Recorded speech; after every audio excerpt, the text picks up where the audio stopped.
Nageenyi har'isuu kabajamtoota daawwattoota Oromiyaa Miidiyaa Neetwoorkii oduu ijoo isinitti hima Ansaraa Sabaatiin. Oduu keenya jalqabaatiin godina Wallagga Bahaa aanaa Kiraamuu keessatti maqaa shanee qallabdan jedhuun humnoonni mootummaa hidhatan uummata Amaaraa naannawaa san jiraatu waliin ta'e manneen jiraattotaa gubaa jiraachuu maddeen keenya garasii dubbisni Oromiyaa Miidiyaa Neetwoorkiitti himan. Aanaa Kiraamuu malee aanota biroo lama irraa abbootii warraa lakkoofsaan hedduu ta'an kan buqqaafaman ta'uu odeeffannoon garasii nu dhaqqabe ni mirkaneessa. Barattoonni Oromoo Yuunivarsiitii Addagraat rakkoo nageenyaa isaan mudate irraa kan ka'e barnoota isaanii addaan kutuun gara maatii isaaniitti dacha'aa jiraachuu Oromiyaa Miidiyaa Neetwoorkiitti himaniitii jiru. Barattoonni kunneen akka jedhanitti mooraa yuunivarsichaa keessatti Oromoo tahuu keenya qofaaf dhiibbaan garaagaraa nurra gahaa ture daran hammaachuun akka barnoota karatti dhaabnuuf nu dirqisiisee jira jechuun Oromiyaa Miidiyaa Neetwoorkiitti himaniitii jiru.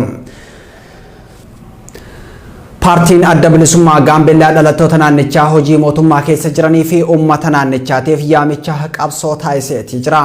Paartiin bilisummaa uummata Gaambeellaatiif qabsaa'u adda bilisummaa Gaambeellaa yaamicha uummata Gaambeellaatiif taasiseen hagayya tokko bara 2013 akka lakkoofsa Itoophiyaa irraa jalqabe aangoo dhuunfaa tiksuuf wareegamne lubbuu lafee fi dhiigaa kafalamuu hin jiru jechuun uummata qabsaa'aa fi jiru hubachiiseetii jira. Paartichi yaamicha kabajaa uummata isaatiif taasiseen paartii farra uummataa ta'ee bilisiginaa aangoo irratti tiksuuf aarsaa hin barbaachifne kafaluu irraa qabsoo adda bilisummaa Gaambeellaa uummata isaatiif taasisaa jirutti dabalamaa jedheetii jira.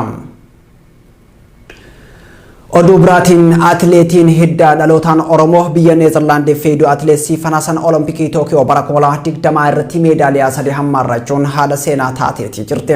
Atileet Siifan Hasan fiigicha meetira 5,000 tokkoffaa bahuun warqii, meetira 1,500 sadaffaa bahuun naasa, meetira 10,000 ammoo tokkoffaa bahuun warqii fudhachuun Olompikii irratti seenaa addaa hojjetteetii jirti.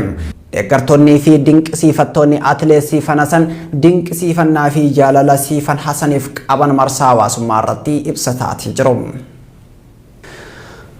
Oduu maddeen alaarraa arganneen gaazexeessitoonni Afgaanistaan keessatti miidiyaa UK'f hojjetan haleellaa Taalibaan yoo itti hammaatee gara UK geeffamuu danda'u jedha ministeerri dhimma alaa UK Dominic Raab xalayaa jaarmiyaalee miidiyaaleef barreessaniin dhimmi gaazexeessitoota Afgaanistaan jiranii haala addaan kan ilaalamu ta'uu eeraniitii jiru.